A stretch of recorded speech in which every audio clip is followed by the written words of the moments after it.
हम जुड़े हैं द सॉलिड स्टेट ठोस अवस्था के प्रश्नों के साथ। तो चलिए शुरू करते हैं। पहला प्रश्न, एक ठोस AB की संरचना NaCl अर्थात सोडियम क्लोराइड के समान है। यदि धनायन A पॉजिटिव की त्रिज्या 120 pm हो, pm का अर्थ है पिकोमीटर, pm हो, तो ऋणायन की त्रिज्या की गणना कीजिए। ये प्रश्न आपके सामने आ गया है। अब हम इसे हल करते हैं। तो देखिए, प्रश्न में कह रहा है कि ठोस AB की संरचना NaCl के समान है। तो आप सभी जानते हैं NaCl की जो संरचना है वो FCC व्यवस्था में रहती है, अर्थात फलक केंद्रित घनीय व्यवस्था NaCl की संरचना होती है, जिसमें क्लोराइड आयन घन के कोनों तथा फलकों के केंद्र पर स्थित होते हैं तथा Na पॉजिटिव अर्थात सोडियम आयन अंतः केंद्र व किनारों के केंद्र पर स्थित होते हैं। चूँकि ठोस AB की संरचना NaCl के समान है, अतः A पॉजिटिव आयनों को अष्टफलकीय रिक्ति में उपस्थित होना चाहिए। और अष्टफलकीय रिक्ति के लिए हम पढ़ चुके हैं कि इनका जो संबंध होता है अर्थात गोले की त्रिज्या और रिक्ति की त्रिज्या होती है वह 0.414 से 0.732 होती है। इसलिए ये अब R/R बराबर 0.414 होगा। और ये जो है हमारे पॉजिटिव है और ये नेगेटिव है। प्रश्न में आपको क्या कहा गया है? ऋणायन की त्रिज्या की गणना कीजिए। तो ऋणायन ये है हमारा, इसकी त्रिज्या की हमें गणना करनी है। आप जानते हैं यहाँ पर जो R पॉजिटिव है वो अष्टफलकीय रिक्ति की त्रिज्या है और अष्टफलकीय रिक्ति की त्रिज्या अर्थात A पॉजिटिव की त्रिज्या हमें प्रश्न में दी गई है, अर्थात R पॉजिटिव इसे कह सकते हैं। इसका मान हमें क्या दिया गया है? 120 pm। अब हमें ज्ञात करना है R को, यानी कि ऋणायन की त्रिज्या। तो R नेगेटिव बराबर R/, इसे इधर ले आओ, ये उधर चला जाएगा, ये इधर आ जाएगा, तो 0.414। चलिए आगे देखते हैं। हम इसका मान रख देते हैं यहाँ पर 120/0.414। जब आप इसे हल करेंगे तो इसका आंसर 289.8 आ जाएगा। और ये जो आंसर है वो किस में है? पिकोमीटर में। तो दैट्स ऑल, ये हमारा आंसर है। अब चलते हैं हम दूसरे प्रश्न के साथ। चलिए अभी अगले प्रश्न को देखते हैं। प्रश्न आपके सामने है। एक आयनिक यौगिक A पॉजिटिव B नेगेटिव में धनायन व ऋणायन की त्रिज्या का मान क्रमशः 148 pm व 195 pm है।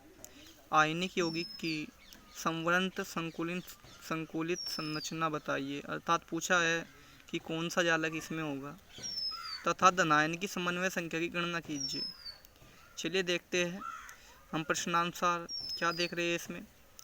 इसमें A पॉजिटिव अर्थात A पॉजिटिव के लिए जो रेडियस होगी वो R पॉजिटिव होगी और जो B नेगेटिव के लिए रेडियस होगी वो R नेगेटिव होगी। दोनों का मान यहाँ पर दे दिया गया है 148 pm, ये इसका मान है यहाँ पर, और ये 195 pm R नेगेटिव का मान है। इसलिए जो त्रिज्या अनुपात हम निकालते हैं R positive upon R negative करके निकालते हैं। ये हम पढ़ा चुके हैं, आपको पहली यूनिट में ठोस अवस्था में पढ़ाया गया है। तो अब हमने उनके मान दोनों के रख दिए हैं यहाँ पर। जब हम इसका मान निकालेंगे, इसे हल करेंगे तो आएगा 0.759। ये pm में है हमारा मान।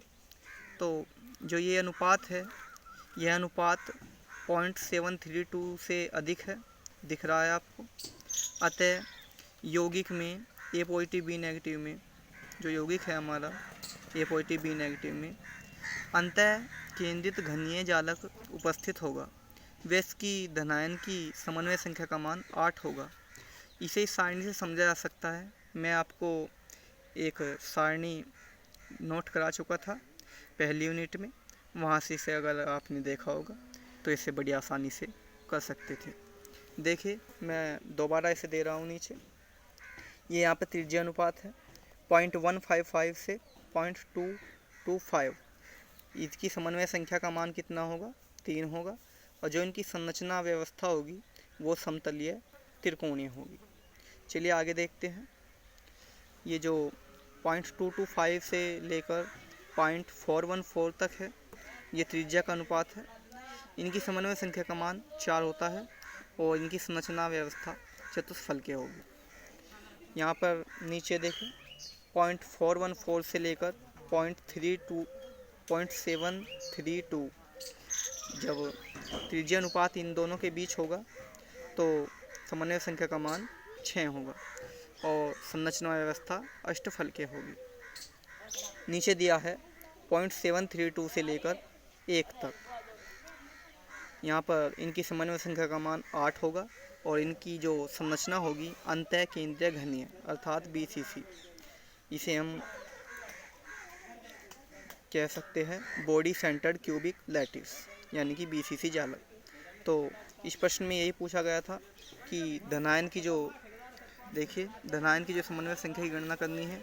तो हमारा जो त्रिज्या अनुपात निकल कर आया है 759, ये 732 से अधिक है, इसलिए इसकी समन्वय संख्या का जो मान होगा वो 8 होगा, क्योंकि ये इसके बीच में आता है। ठीक है, अब आप इस प्रश्न को हल कर चुके हैं।